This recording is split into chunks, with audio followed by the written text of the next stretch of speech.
L'Union malienne des aveugles du Mali a fêté ce dimanche les 50 ans de l'Institut national des jeunes aveugles du Mali. L'Institut, faut-il le rappeler, porte désormais le nom de Feu Ismaël Konaté, qui fut le premier président de l'Union malienne des aveugles. La journée a été marquée par des témoignages et retrouvailles entre anciens de l'UMAV. Aliou Abdoulaye Touré.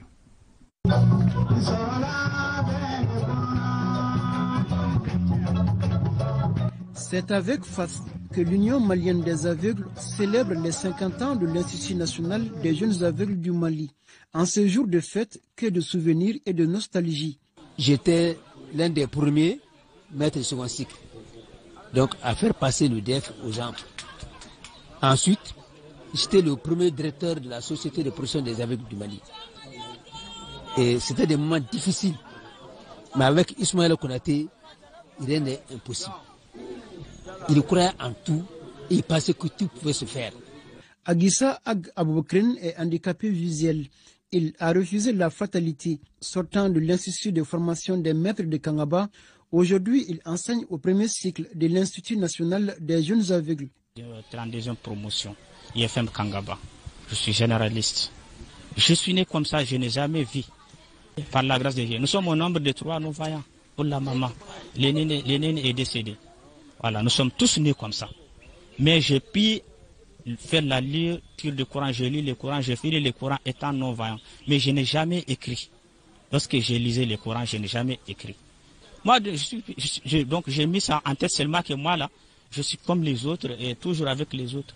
Je ne suis pas supérieur aux autres et je ne suis pas inférieur aussi aux autres. Djibril Diallo est étudiant, lui aussi est handicapé visuel, suite à une maladie. Je suis à l'université, à l'EFSAP, faculté de sciences administratives et politiques. Se trouve à Badalapougou actuellement.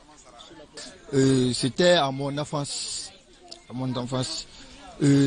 En partant à la maison, j'ai trouvé le mot de tête. J'ai perdu la vie à mon âge de 6 à 7 ans.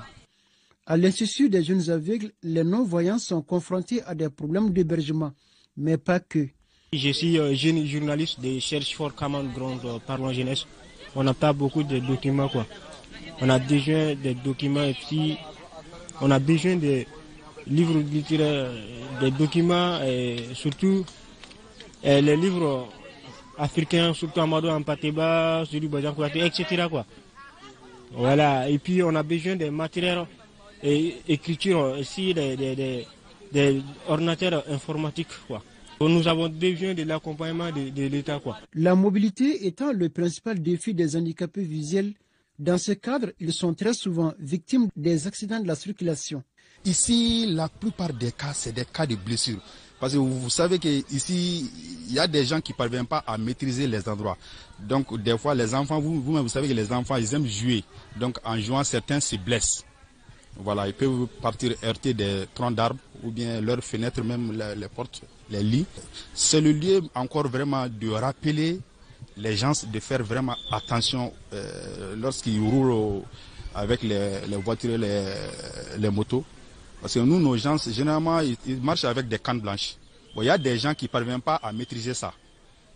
Oui, donc maintenant, c'est le lieu de demander à tous ces gens de faire attention à toute personne qui est en train de marcher avec des cannes blanches, de se mettre en tête que l'intéressé a des problèmes de vision.